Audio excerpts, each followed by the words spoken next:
بالله من شرور أنفسنا ومن سيئات أعمالنا من يهده الله فلا مضل له ومن يضلل فلا هادي له وأشهد أن لا إله إلا الله وحده لا شريك له وأشهد أن محمدا عبده ورسوله لا نبي بعده اللهم صل على محمد وعلى آل محمد كما صليت على إبراهيم وعلى آل إبراهيم إنك حميد مجيد اللهم بارك على محمد وعلى آل محمد كما باركت على إبراهيم وعلى آل إبراهيم إنك حميد مجيد فيا عباد الله أوصيكم ونفسي بتقوى الله فقد فاز المتقون يا أيها الذين آمنوا اتقوا الله حق تقاته ولا تموتن إلا وأنتم مسلمون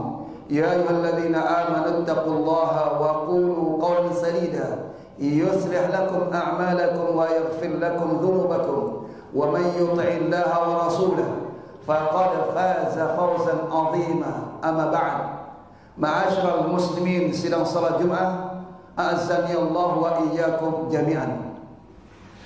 Salah satu sifat yang sangat dipuji oleh Allah Subhanahu wa taala dan sifat ini diabadikan oleh Allah Subhanahu wa taala dalam kitabnya, yaitu sifat al-ithar, yaitu mengutamakan orang lain daripada dirinya sendiri. Sifat ini Allah cantumkan dalam surah Al-Hasyr ayat 9. A'udzubillahi minasyaitonir rajim. Wa yu'thiruna 'ala anfusihim walau kana bihim khasasah wa man yuqa shuhha nafsihi fa ulaika humul muflihun. Allah mengatakan wa yu'thiruna 'ala anfusihim, mereka mengutamakan orang lain daripada diri mereka sendiri, padahal mereka dalam keadaan kesulitan, khasasah, dalam keadaan membutuhkan. Wa man yuqa shuhha nafsi, siapa yang dijaga oleh Allah dirinya daripada sifat bakhil, fa ulaika humul muflihun, mereka itulah orang-orang yang beruntung. Ma'asyiral muslimin sidang Jumat azani Allah wa iyyakum jami'an. Ayat ini ada sebab nuzulnya, ada sebab turunnya, termaktub di dalam beberapa kitab tafsir, dan riwayat ini juga termaktub dalam hadis Sahih Bukhari, Sahih Muslim, dan hampir seluruh kitab hadis termaktub, yaitu suatu ketika ada seorang laki-laki mendatangi Rasulullah sallallahu alaihi wasallam. Kemungkinan besar karena ayat itu berkaitan dengan hijrahnya Nabi, berkaitan dengan penduduk Madinah, orang-orang Ansar, yang mana mereka memiliki sifat sakha, memiliki sifat pemurah yang luar biasa. Karena umumnya para sahabat ketika Allah perintahkan dan Rasulullah perintahkan untuk hijrah, mereka tidak bawa apa-apa. Yang mereka bawa adalah bekal secukupnya. Yang mereka bawa adalah sandang, pakaian yang mereka sandang. Tidak mungkin mereka bisa membawa harta yang mereka tinggalkan di kota Makkah. Syukur selamatnya mereka hijrah itu sudah syukur nikmat, yaitu menyelamatkan akidah. Karena tidak sedikit orang-orang muslim saat itu sahabat ingin berhijrah, terutama hamba-hamba, budak-budak yang baik, terutama yang sudah dimerdekakan, mereka sulit untuk hijrah. Sebab ketika kedapatan hijrah, mereka akan disiksa oleh kafir Quraisy. Nah, ketika para sahabat yang hijrah sampai di kota Madinah, banyak mereka kehabisan bekal. Sepertinya ini berkaitan dengan hijrah. Kembali kepada riwayat tersebut, menghadaplah seorang laki-laki, "Ya Rasulullah, saya dalam keadaan kesulitan dan susah ya Rasulullah." Kenapa tidak? Karena berada di negeri orang, yaitu Madinah, bukan tempat kelahirannya. Lalu Rasulullah SAW membawa laki-laki ini ke rumah istrinya. Sesampai ke rumah istrinya, yaitu Ummul Mukminin, Rasulullah bertanya, kata Rasulullah, "Adakah sesuatu makanan yang bisa disuguhkan kepada tamu ini?" Ummul Mukminin mengatakan, "Walladzi ba'atsaka bil haqqi nabiyya, ma 'indana illa al-ma." Demi Allah yang mengutusmu sebagai nabi yang hak, tidak ada di rumah melainkan hanya air putih. Subhanallah. Lalu Nabi membawa tamu ini ke istri yang lainnya, juga jawabannya sama. "Walladzi ba'atsaka bil haqqi nabiyya, ma 'indana illa al-ma." Demi Allah yang mengutusmu sebagai nabi yang hak, kami tidak punya apa-apa di rumah kecuali air putih. Sampai seluruh rumah istri Rasulullah jawabannya sama. Masya Allah. Terbayang, terkadang Rasulullah SAW dalam kondisi seperti itu, tidak punya apa-apa di rumahnya. Bahkan dalam hadis, Urwah bin Zubair, ibunya Asma binti Abu Bakar, satu ketika Urwah ini mendatangi Ummul Mukminin Aisyah, merupakan bibinya, karena Aisyah dengan Asma merupakan saudara seayah, ayahnya Abu Bakar.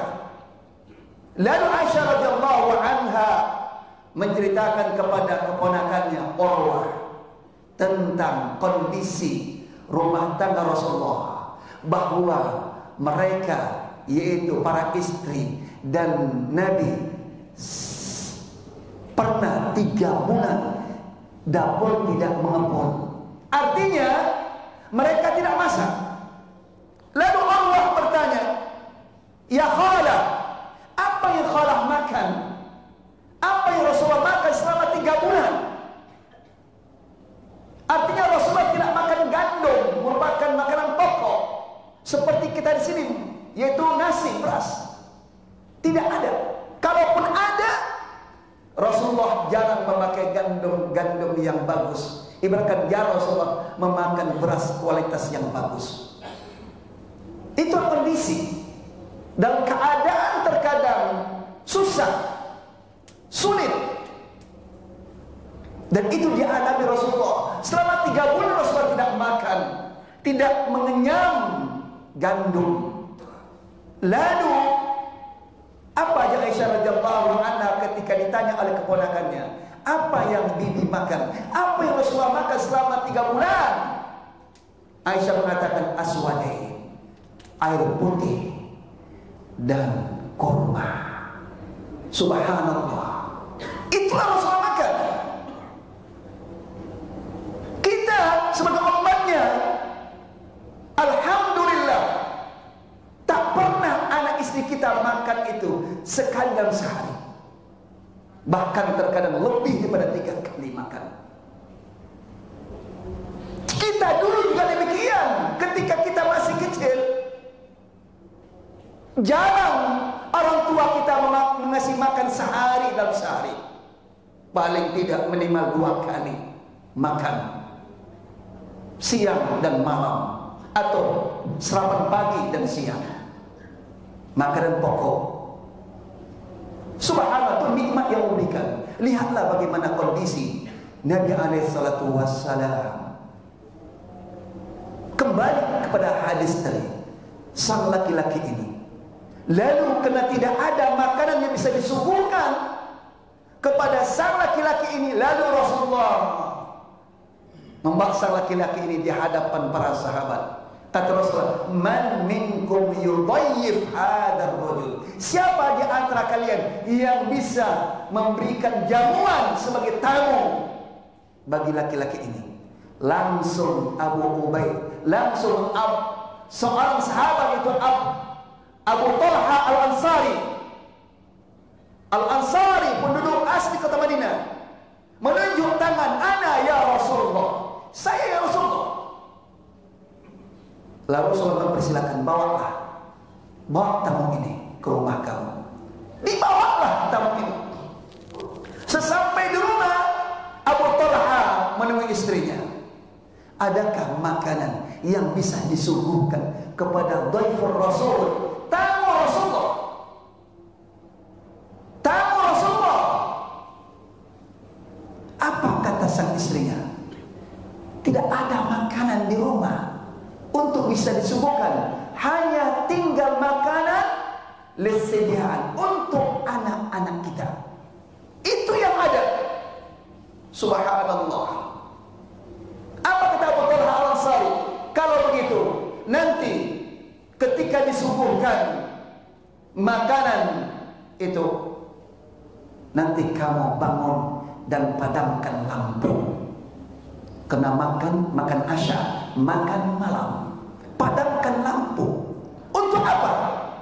Ihtiram, memuliakan tamu, agar tamu tidak melihat kalau tuan rumah tidak makan. Kalau tuan rumah tidak ikut makan. Biasanya kalau tamu makan, kalau tuan rumah tidak makan, rasanya tamu itu tidak enak makan. Bahkan makan pun rasanya sulit untuk ditelan. Karena dia paham dan ngerti. Berarti yang punya rumah adalah orang yang tak punya. Memang jatahnya demikian. Abu Talha Al-Ansari bukan orang kaya. Laysa thariyan wala ghaniya. Bukan orang kaya, orang miskin. Tapi dalam rangka menyambut ucapan Rasulullah, siapa yang bisa menjamu tamu, langsung dia tunjuk. Padahal dia orang miskin. Dia nggak mikir apakah ada makanan di rumah. Subhanallah. Singkat riwayat, ketika waktu makan disuguhkanlah makanan tersebut, istrinya memadamkan lampu, seolah-olah lampu itu rusak, untuk diperbaiki. Dan mereka keduanya pura-pura makan. Subhanallah, ihtiram, pura-pura makan. Mungkin mulutnya bersuara seperti orang mengunyah makanan, atau barangkali mungkin sendok dipukulkan kepada piring yang kosong. Ihtiram.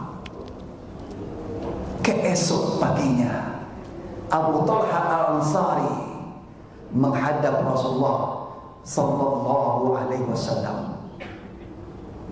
Rasul tersenyum. Rasul sudah dapat info dari Allah Rabbul Alamin. Rasul tersenyum. Apa kata Rasulullah?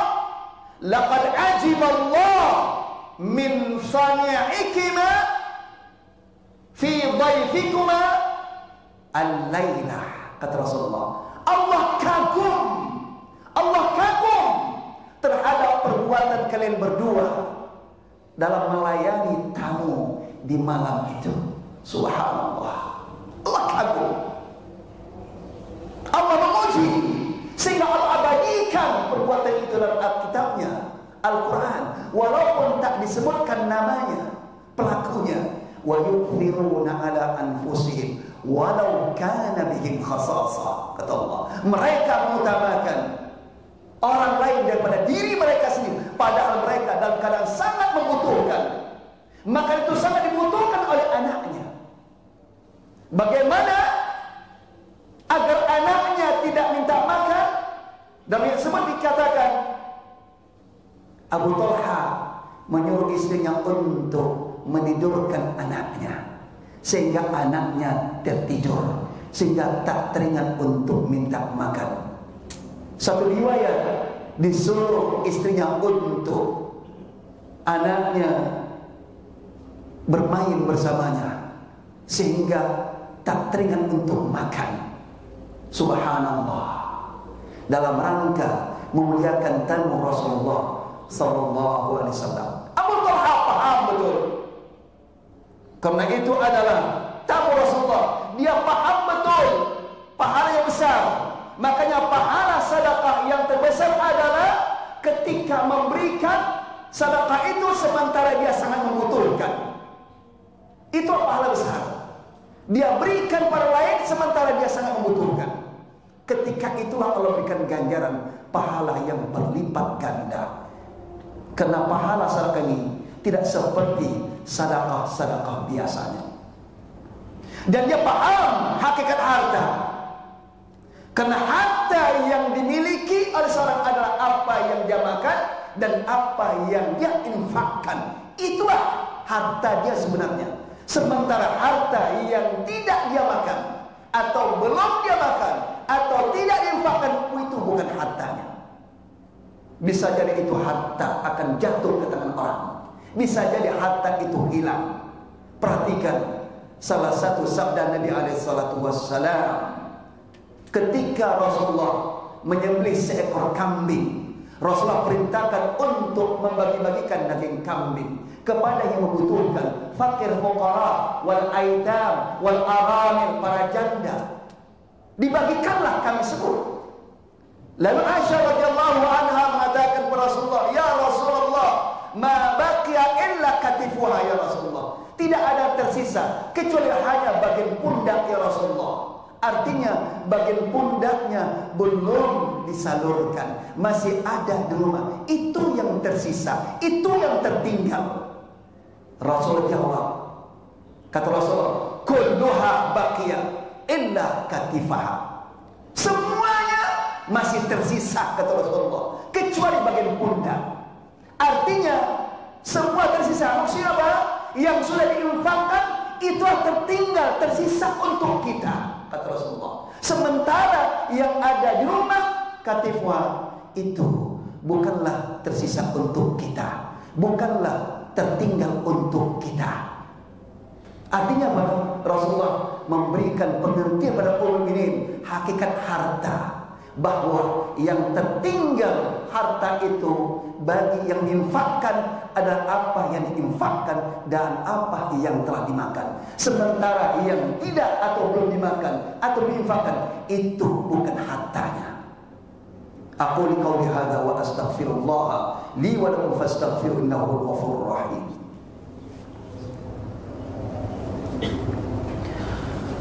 Alhamdulillahirabbil alamin.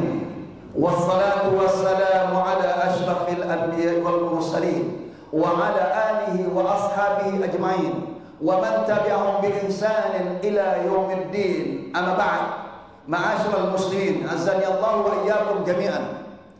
Kesimpulan di khutbah yang kedua ini, berarti secara tidak langsung Allah menganjurkan kepada hambanya untuk bersifat sakha, bersifat pemurah. Karena ada di antara sebagian umat Islam membutuhkan uluran tangan dari orang-orang yang punya. Bahkan mungkin saudara, famili, kerabat, mereka membutuhkan uluran tangan, bantuan dari saudaranya yang memiliki harta. Maka seorang yang beriman, maka berikanlah harta yang kira-kira kita mampu untuk memberikannya. Jangan sekali-kali bakhil. Apalagi itu kerabat kita, apalagi itu saudara kandung kita, apalagi itu adalah keponakan kita, apalagi itu adalah bibi kita dan seterusnya. Mereka butuh bantuan. Apalagi ayah dan ibu kita yang mereka tidak tinggal bersama kita. Terkadang kita tak peduli dengan mereka. Kita lebih peduli dengan ayah, peduli dengan keluarga kita. Ini sangat aib. Kita harus memperhatikan mereka sudah tua. Al-ithar ini terutama ada dalam masalah sosial. Kemudian yang kedua, al-ithar dalam hal ibadah adalah tercela. Ini sangat penting sekali. Kalau hal sosial dipuji oleh Allah, Tapi dalam hal ibadah sangat tercela. Contoh, ini yang banyak diabaikan. Saf depan adalah merupakan saf yang utama. Datang lebih awal ke masjid, baik sholat Jumat maupun sholat 5 waktu. Seharusnya dia datang lebih awal. Dia harus mengisi saf-saf yang pertama, agar supaya orang yang datang belakangan tidak melangkahi ketika ada saf depan yang kosong. Lalu terkadang kita berada di belakang, padahal lebih dulu datang. Secara tidak langsung mengutamakan orang lain, biarkan orang lain yang masuk ke depan. Ini salah, tercela. Apatah lagi ketika ada saf depan kosong, saf pertama atau saf kedua, lalu kita suruh orang lain, padahal itu ada di depan kita yang kosong. Seharusnya kita masuk dan maju, kita suruh orang lain. Aib, sangat aib, sangat tercela. Rasulullah mengatakan, "Lau ta'lamuna fi as-saffil awwal la qur'atun," kata Rasulullah. Hadis sahih. Kalau seandainya kalian tahu bagaimana keutamaan saf pertama, niscaya kalian akan melakukan undian. Artinya ada beberapa orang, ada beberapa saf yang kosong, semuanya ingin maju, semuanya ingin berebut masuk, karena dia tahu pahalanya besar. Agar tidak terjadi keributan, maka dilakukanlah qur'ah. Siapa yang berhak untuk mengisi? Itu kalau seandainya tahu keutamaan. Akan tetapi banyak umat Islam yang tidak paham dan tidak tahu tentang sunnah. Artinya kebiasaan dan ajaran Nabi SAW. Atau mungkin ada yang tahu tapi tidak peduli. Dan ini sangat disayangkan. Maka inilah saatnya kita mengubah sikap kita. Kalau seandainya selama hari ini kita salah di dalam menjalankan sunnah dan ibadah, pada pahalanya besar. Pahalanya besar. Kita tidak butuh dana untuk dikeluarkan, hanya melangkahkan kaki masuk ke saf-saf utama yang kosong, itu sudah mendapat pahala yang besar. Sehingga perubahan ibadah kita lebih baik dari yang baik, lebih baik dari yang sempurna, lebih sempurna.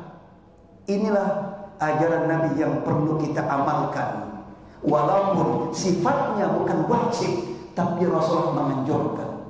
Mudah Allah Subhanahu wa taala menjadikan kita hamba Allah yang senantiasa berada di atas jalan hak, berada di atas jalan sunnah Nabi alaihi salatu wassalam. Inna Allaha wa malaikatahu yusholluna 'alan nabi ya ayyuhalladzina amanu sallu alaihi wa sallimu taslima.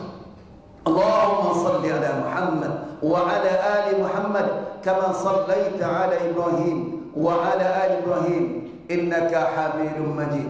Wa barik ala Muhammad wa ala ali Muhammad kama barakta ala Ibrahim wa ala Ibrahim innaka Hamidum Majid.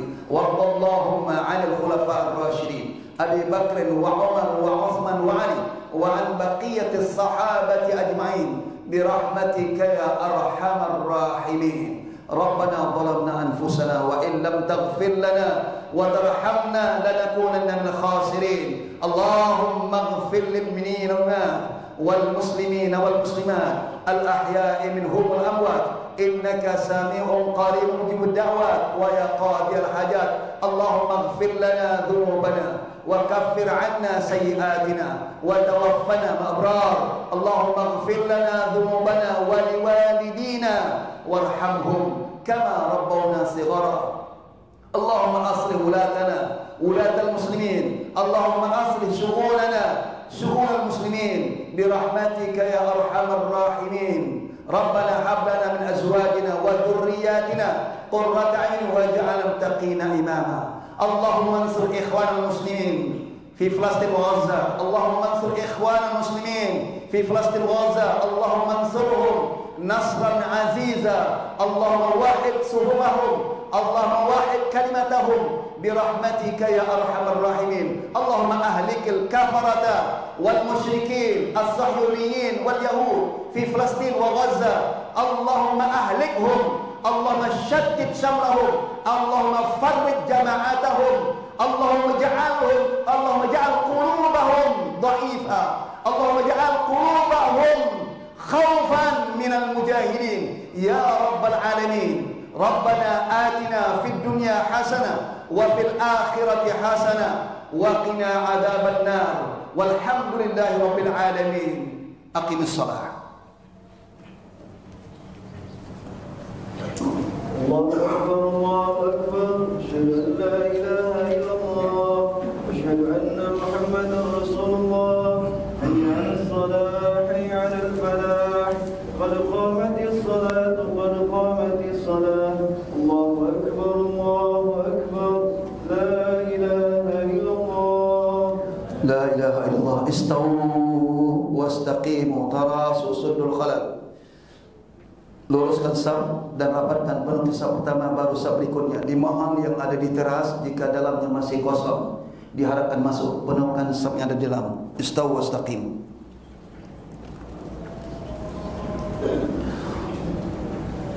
Allahu akbar.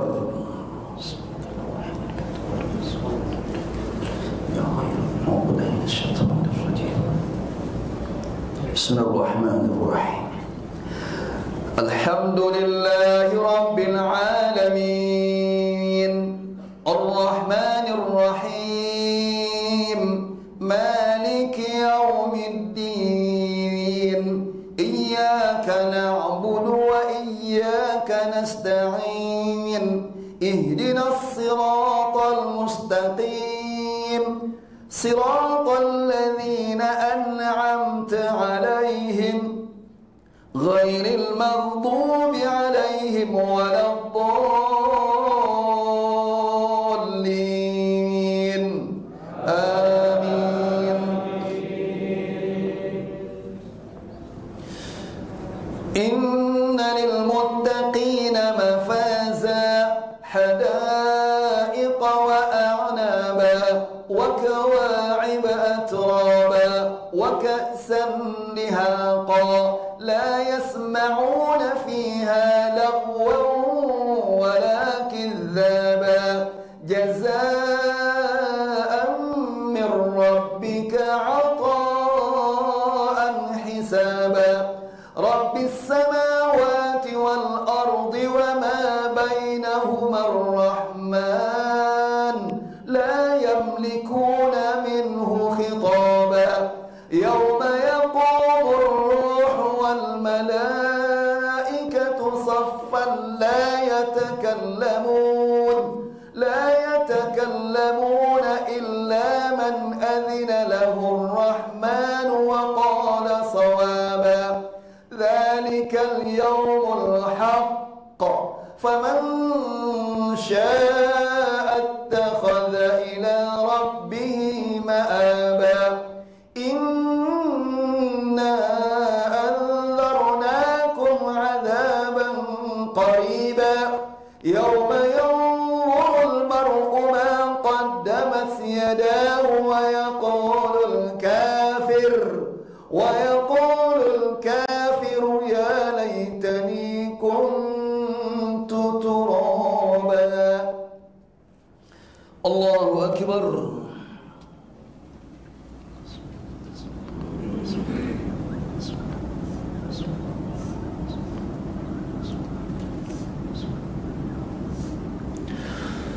Sami Allahu liman hamidah. Rabbana wa lakal hamd. Allahu akbar.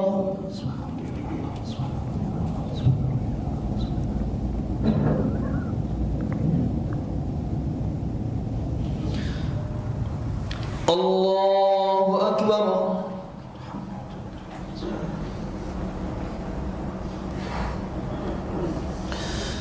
Allahu akbar.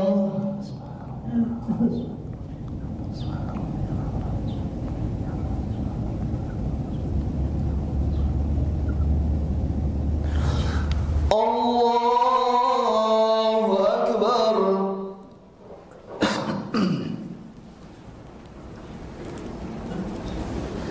Bismillahirrahmanirrahim. Alhamdulillahi rabbil alamin. Ar-Rahmanir Rahim.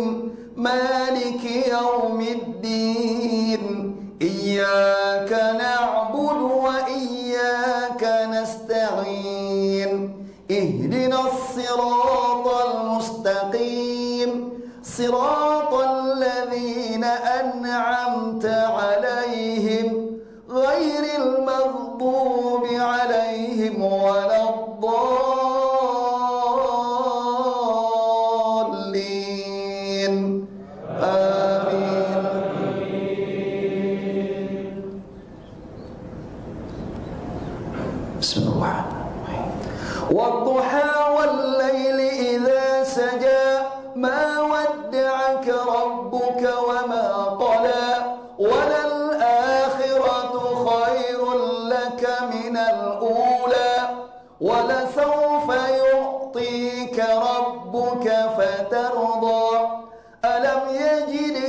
يتيما فآوى ووجدك ضالا فهدى ووجدك عائلا فأغنى فأما اليتيم فلا تقهر وأما السائل فلا تنهر وأما بنعمة ربك فحدث. الله أكبر.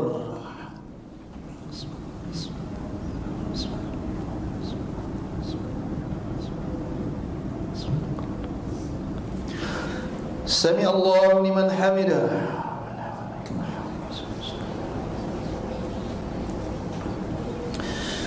الله أكبر.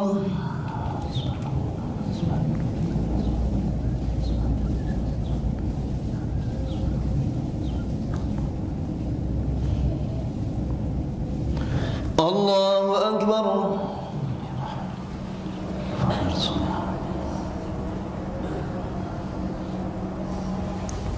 الله أكبر.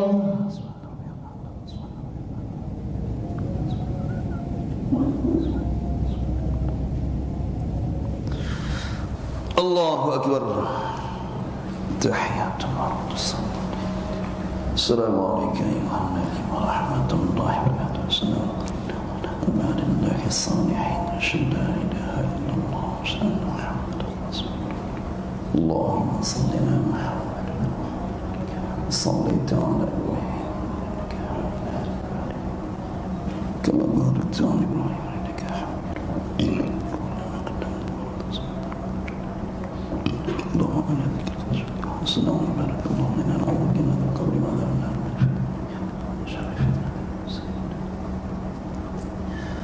Assalamualaikum warahmatullahi. Assalamualaikum warahmatullahi. Astaghfirullah, astaghfirullah, astaghfirullah. Allahumma antas salam wa minkas salam wa salam wa adkhilna al-jannata dar as-salam. Rabbana wa ta'ala ya dzal jalali wal ikram la ilaha illa huwa. Lahul mulku wal hamdu wa